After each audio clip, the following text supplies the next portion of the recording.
made it to 2020, and listen, if we can make it through that year, we can make it through any year. So I'm super excited to kick things off for season 2 of the Little Podcast. So why not just get right into it? Siphoning money out of poor communities and communities of color takes a serious toll on the economy. Money that could be spent building up local businesses or investing in communities is instead directed to never-ending fees. So for people who find themselves in desperate or emergency situations, a payday loan, well, it can seem like a lifesaver. The reality is that these lenders, they trap their customers in an unending cycle of debt. Several studies have found that payday lenders are more likely to be located in neighborhoods that are disproportionately Hispanic or Black. 75% of the fees that are collected by the payday lenders, they're from borrowers who have taken out 10 loans or more a year. Further, more than 80% of payday loans are rolled over or renewed within 2 weeks.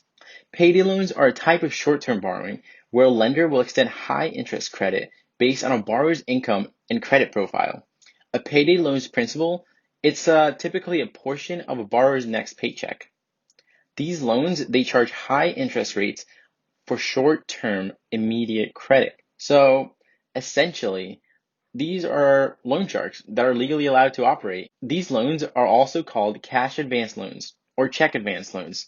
These loans can trap customers in debt because of their high interest rates and fees. To borrow $100, consumers might pay $15 or $20 in interest, amounting to annual percentage rates of well over 300%. Roughly 12 million Americans take out payday loans annually, racking up as much as $9 billion in loan fees. In 2014, the CFPB agency, which I'll go over later in the episode what it is, found that more than 80% of payday loans are rolled over or followed by another loan within 14 days, creating a debt trap for vulnerable consumers. So if you compare this to a mortgage, payday loans are pretty simple. Applicants must provide lenders with a bank statement and proof of employment, such as a pay stub. The lenders may check the applicant's credit score on Teletrack, the payday lender's credit bureau. If the applicant checks out, he or she writes the lender a post-dated, which means until their next payday, personal check, and the lender hands the borrowers cash in exchange. So these loans range from $50 to $1,000, but the typical loan is $300. The loan is due on the borrower's payday, like I mentioned before, although borrowers can, and many do, roll over their payday loans. Payday lenders typically charge about $15 per $100 borrowed. At that price, the APR, annual percentage rate, on a 2-week loan is 390%. And I know what you're thinking. That's almost 400% in interest. Is that even legal? Yep, absurdly enough, it is. And why is beyond me. There has been research done from time to time exposing the predatory and disgusting practices these agencies implement. And yet, it's still something that's debated by politicians. During the pandemic, payday lenders, they see the chaos and crisis as a profit opportunity. Because let's be real, that's just what they do. They prey on people that need money the most.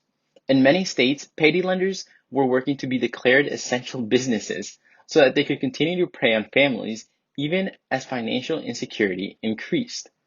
No one needs these payday lenders to be an essential business because they aren't. These loans that trap people in a cycle of debt are never essential, especially in a crisis. They're even more harmful for communities of color. The harms of payday lending run deep. They're exacerbating the persistent and growing racial wealth gap. Payday storefronts are significantly more likely to locate in communities of color, as I've mentioned before, and even when controlling for income. Payday lenders market their products as quick, easy, and short-term. But the research, it overwhelmingly shows that payday loans, they trap individuals and families in debt under the guise of providing access to credit and consumer choice. 4 out of 5 payday loans are taken out to repay an existing unaffordable payday loan, while the borrower is stuck in a 300% plus interest debt trap.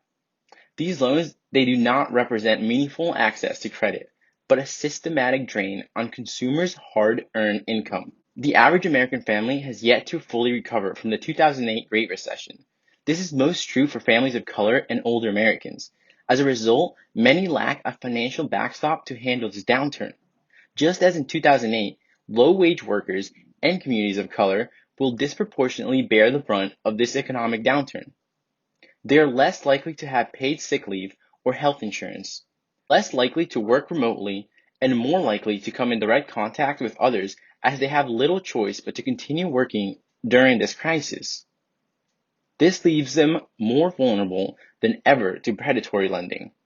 Without protections, payday lenders will siphon away the stimulus income assistance, unemployment insurance benefits, and declining wages of these already struggling workers.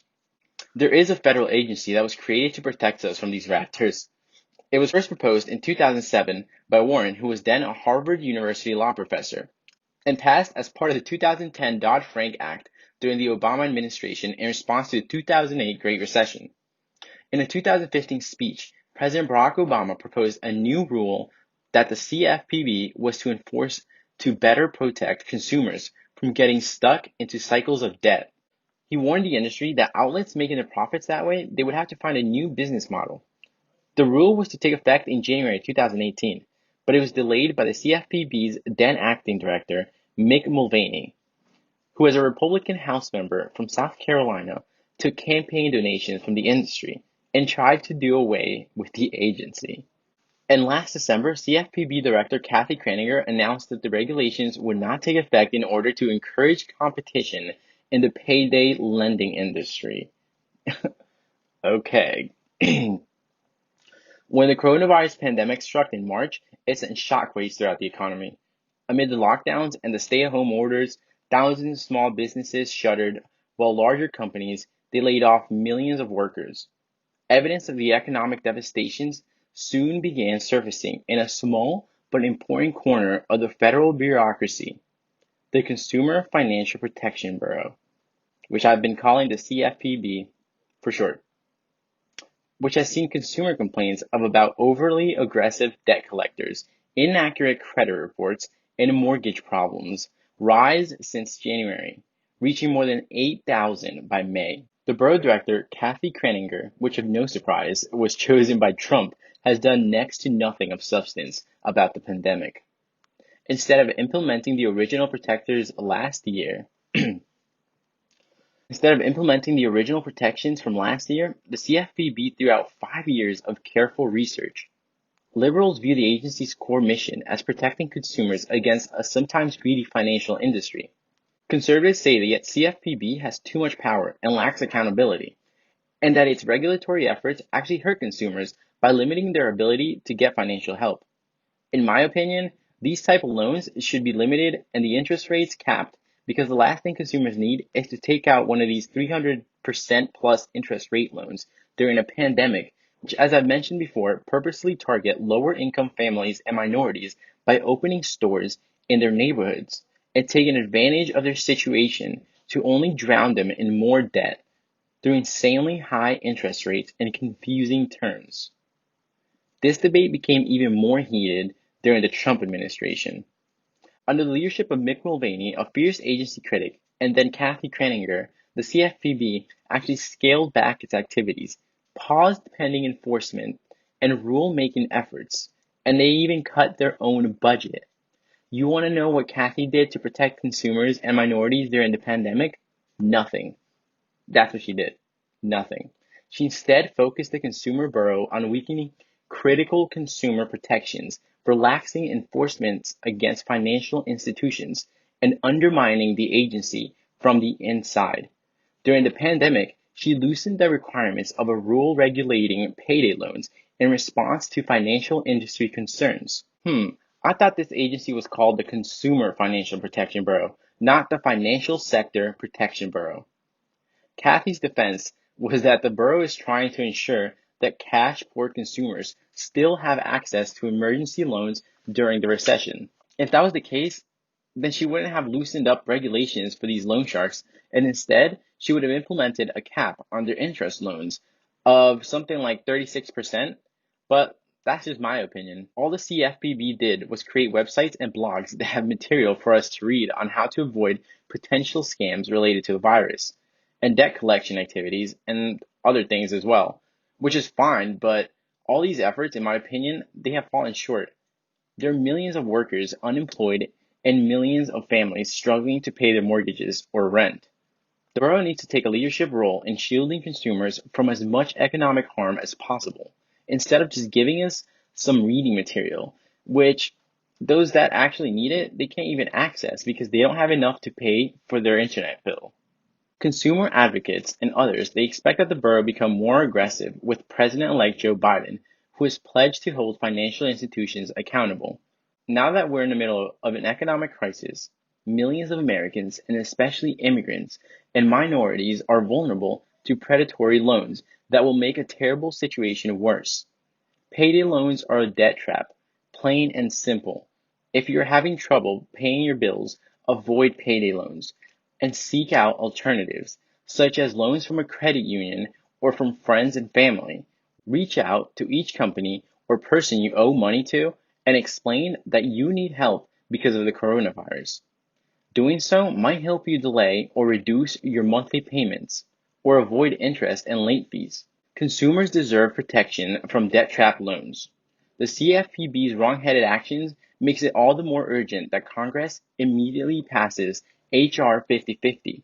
This is a bipartisan bill to cap interest rates on predatory loans at 36%. This protects consumers from harmful outcomes such as bankruptcy and overdraft fees during uncertain economic times. It also guards against unfair rates and prevents the current public health crisis from driving consumers into a long-term cycle of debt. All lenders, including depository institutions, should only issue loans that are underwritten and affordably priced at no higher than 36% annual interest for small loans and at lower rates for larger loans.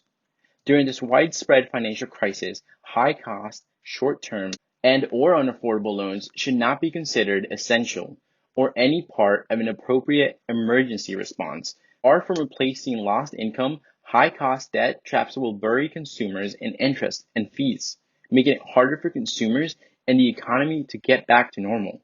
Congress must act to protect consumers and small businesses from high-cost predatory loans during this national emergency, especially when they are specifically targeted towards minorities and those that are in need. Let me know your thoughts on my Instagram, Latinamericano.